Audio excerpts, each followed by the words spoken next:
12, I just wished to God I was white, because they had food to eat, they didn't work, they had money, they had nice homes, and we would nearly freeze. We never did have food. We worked all the time and didn't have nothing.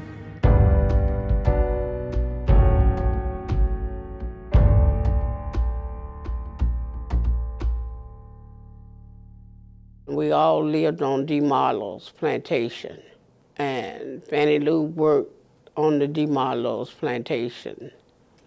She worked there like 18 years. The persons who worked on the plantations, the sharecroppers, could not leave on his or her free will. I call it neo-slavery, because it was, in fact, slavery. Miss Hamer, she was 44 years old and had never lived any place but on a plantation. And so she wanted to go. I mean, they were hostages, really. They couldn't leave without approval of the plantation owner. And they didn't get much money, so they didn't have a lot of money to run away with. All of what they had accumulated was taken away from them by an overseer, a white overseer on the plantation, who poisoned their mules and destroyed their crops and disabled their automobile.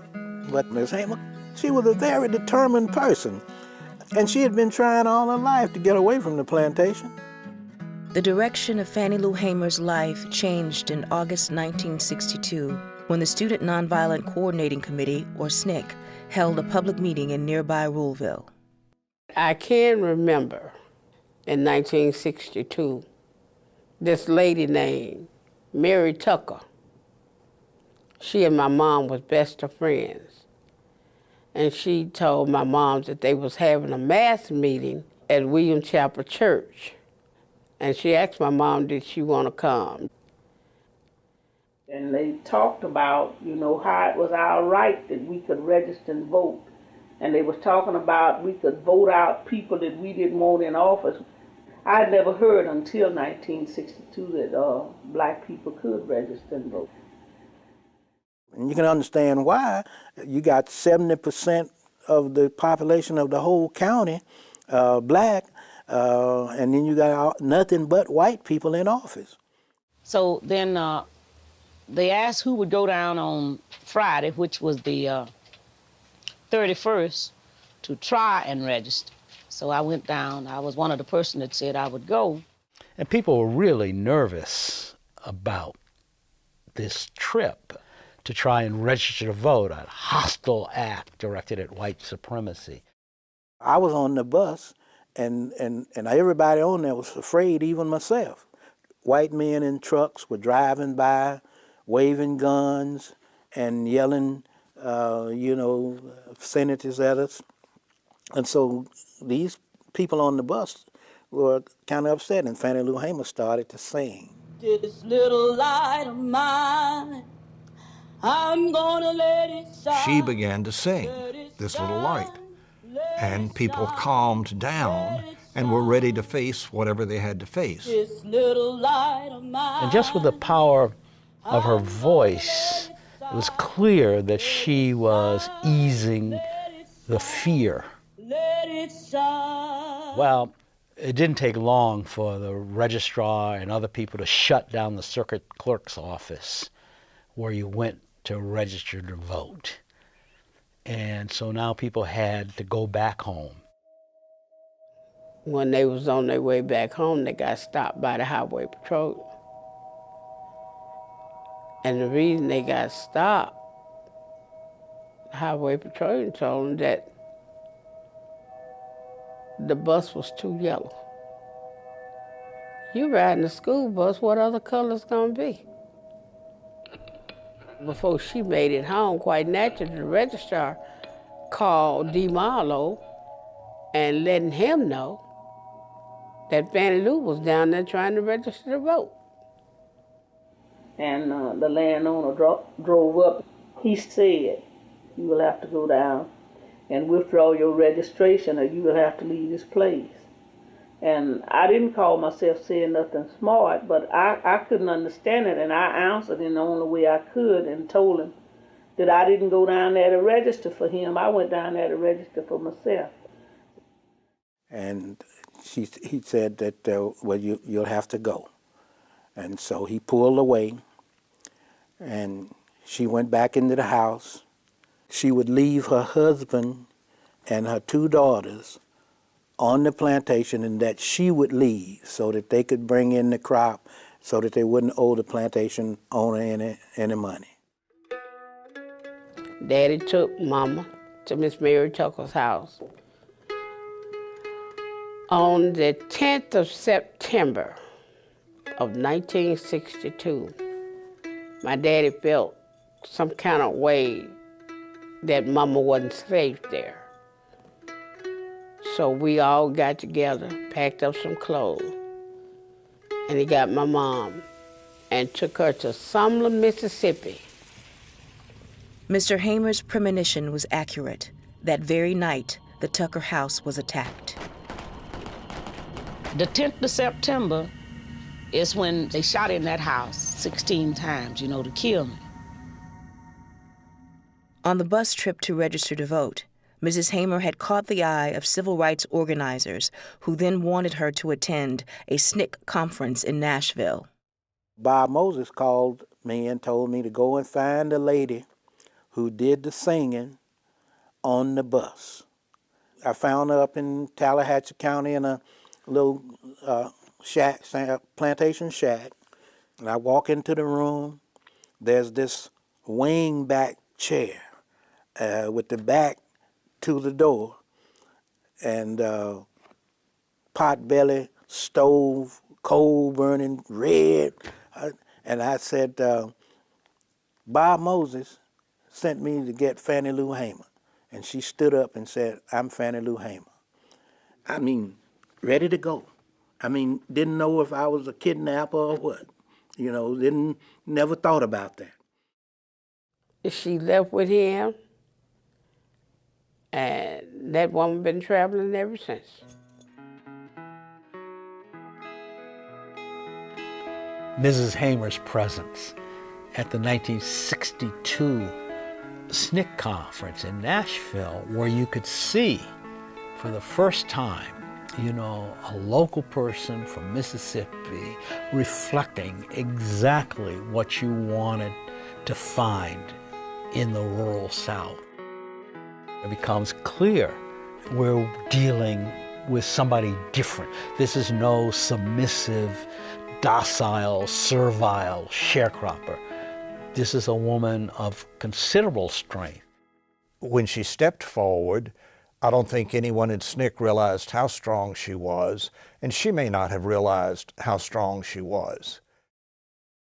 And so Fannie Lou Hamer was just what we had been looking for, because she didn't wait around. I mean, she just got right to work continuously. We canvassing communities and encouraging people to go to the courthouse. She said, because voting is your voice, to decide on who you want to represent you or who you want to be your president. On June 9th, 1963, Fannie Lou Hamer was returning by bus from a voter registration conference in South Carolina. They stopped in Winona, Mississippi. And some of them wanted to use the bathroom, some of them wanted to get food. But at the time, she was still on the bus. And when she did decide, she seen them running out of the place. And she stepped off to see what was going on.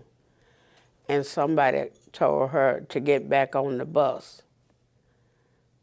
But this highway patrolman hollered at somebody else, told, get that one there, which was my mom. And they took him to jail. And I was beaten in jail till my body was just hard as metal. I'm suffering now with a blood clot in the artery to the left eye and a permanent kidney injury on the right side. From the time that I began working, I never had a mind to stop. But after that happened to me in Winona, then I knew that it wouldn't be anything that would stop me other than death. In 1964, Fannie Lou Hamer was one of the founders of the Mississippi Freedom Democratic Party. a racially integrated pro-civil rights alternative to the state's segregated Democratic Party. With the new party support, Mrs. Hamer ran for Congress. Walked into the Secretary of State's office, and this white lady said, what you niggas want? Said,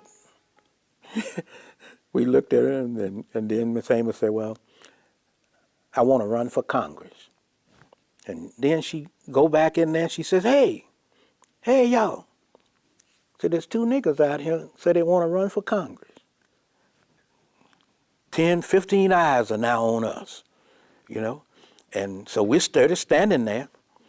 And so she come and put this pile of papers on the counter and said, fill these out. Fannie Lou and I go out into the corridor up there and fill out the papers, bring them back.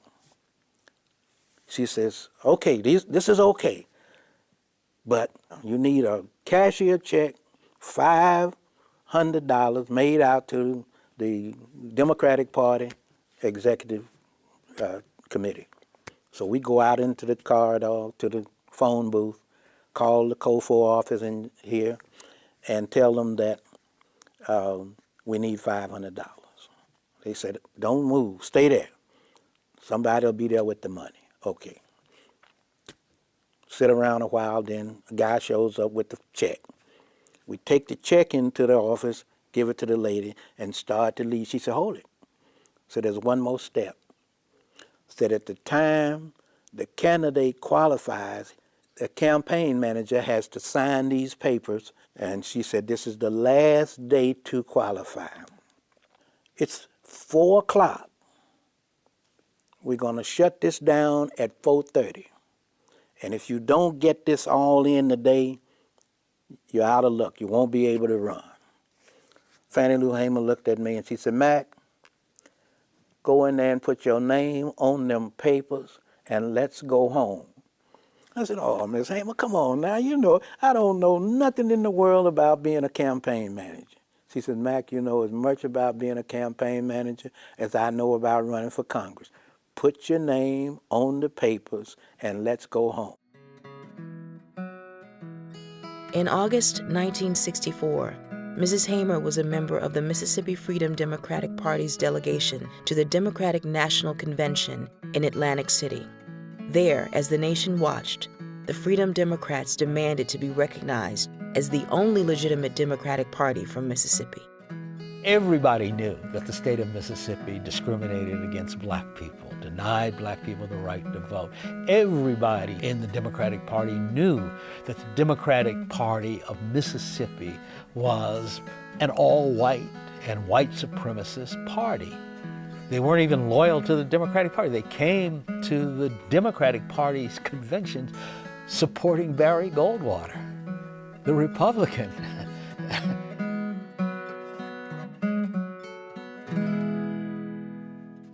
And they weren't registering really any black folks, really, because we were carrying hundreds of people. We carried over 1,000 people down there to make that application to register to vote. The right to vote was our whole reason for this, but we had to now, since we wasn't getting any place in Mississippi, we needed to now make the National Democratic Party put pressure on the local delegation to be Democratic.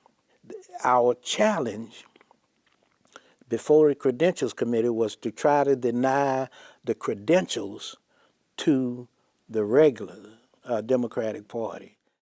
Mrs. Hamer spoke before the Credentials Committee in 1964 in Atlantic City to let the Credentials Committee know that the integrated delegation should be seated as opposed to the old white guard. But Mrs. Hamer was chosen to speak because of the fire that was in her spirit, because of her articulation, and really because of her eyes. It wasn't too long before 3 white men came to my cell. One of these men was a state highway patrolman, and he said, "We're going to make you wish you was dead." When you looked into Mrs. Hamer's eyes, you knew she meant business. You knew that she had been through a lot, and just her very presence commanded respect. I was carried out of that cell into another cell where they had 2 Negro prisoners. The state highway patrolman ordered the first Negro to take the blackjack. The first Negro began to beat. And I was beat by the first Negro until he was exhausted. I was told that there were people on the Credentials Committee in tears when they listened to Mrs. Hamer tell her story. After the first Negro had beat until he was exhausted, the state highway patrolman ordered the second Negro to take the blackjack. The second Negro began to beat and I began to work my feet. And the state highway patrolman ordered the first Negro had beat to sit on my feet. To keep me from working my feet, I began to scream and one white man got up and began to beat me in my head and tell me to hush.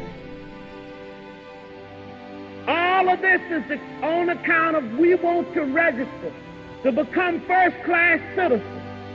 And if the Freedom Democratic Party is not seated now, I question America. Is this America, the land of the free and the home of the brave, where we have to sleep with our telephones off of the hook because our lives be threatened daily because we want to live as decent human beings in America? Thank you.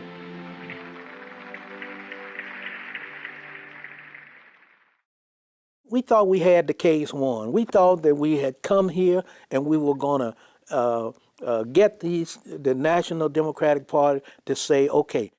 With Mrs. Hamer's testimony at that moment, without knowing, the kind of arm twisting that was going on in the background, the kind of threats being made by the White House, Lyndon Johnson's White House, it seemed as if, to me, there would be an actual vote permitted on whether or not to seat the MFDP. And my feeling was that if you got that vote, a majority of the convention would vote to seat the Mississippi Freedom Democratic Party. But behind the scenes, President Johnson and party leaders had no intention of allowing a vote by the full convention. Instead, they offered a compromise, allowing 2 members of the Mississippi Freedom Democrats to be recognized as delegates at large. So they offered us that, what they call a compromise, 2 seats at large, really representing nobody.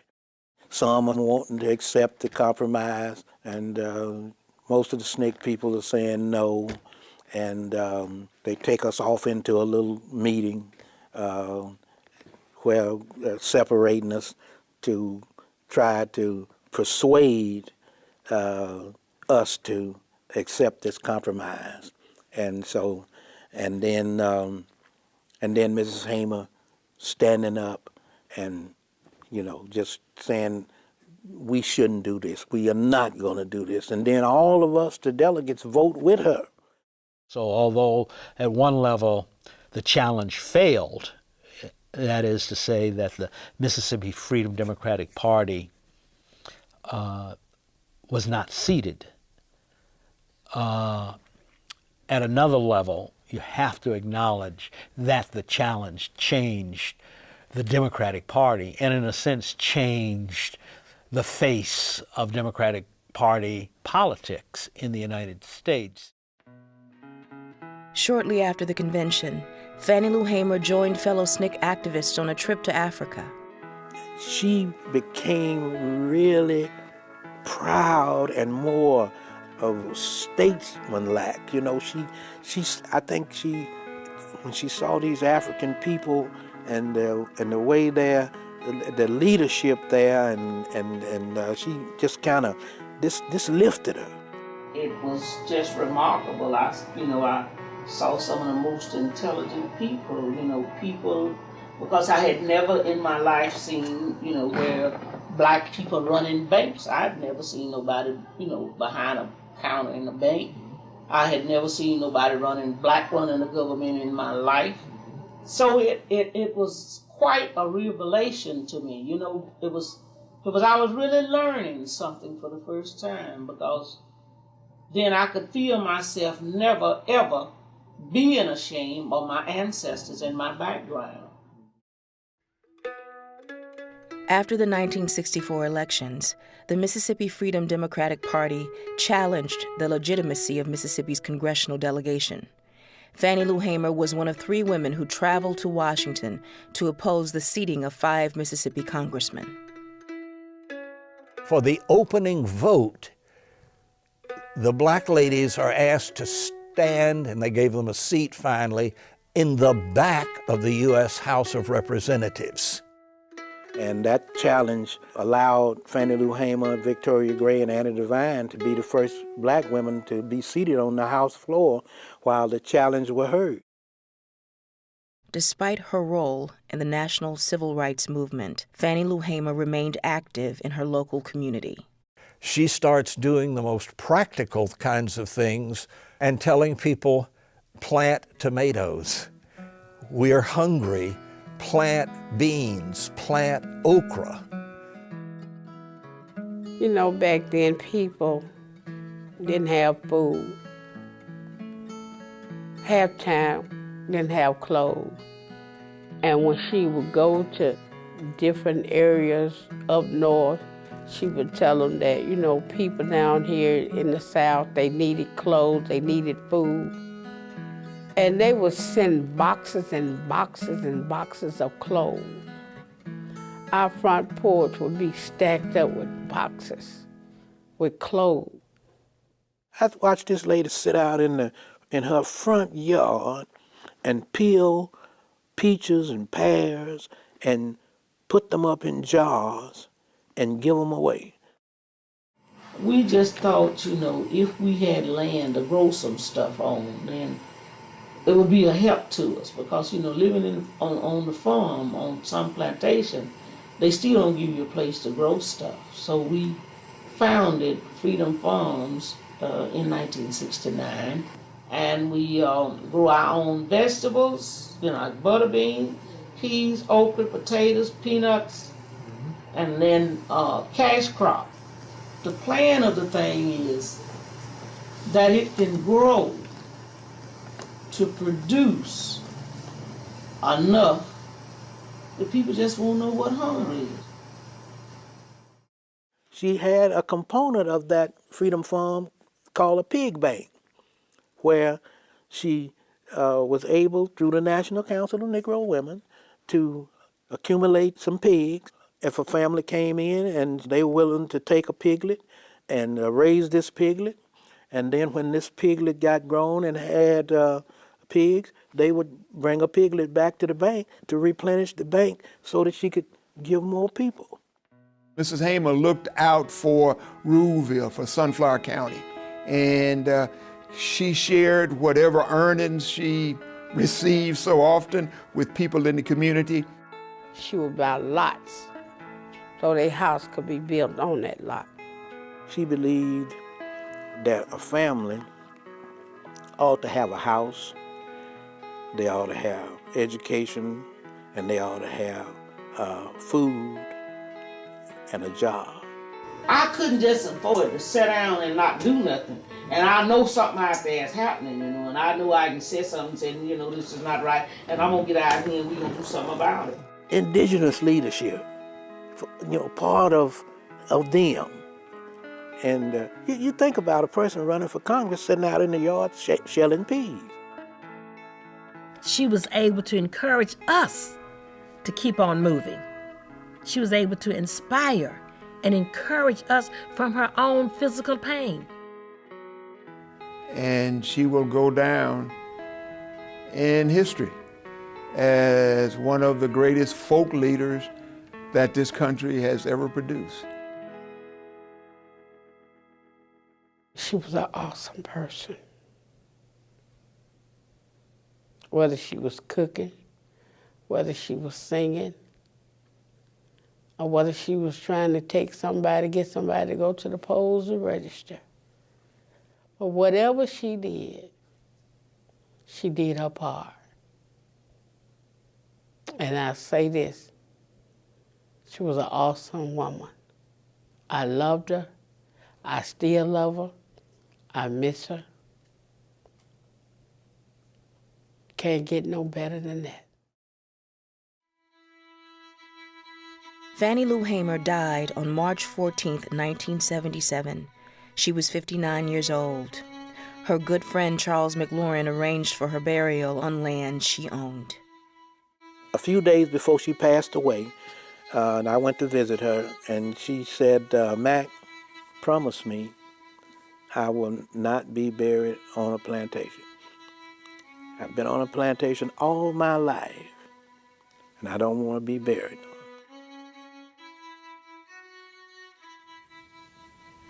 We have a commitment to keep her legacy alive.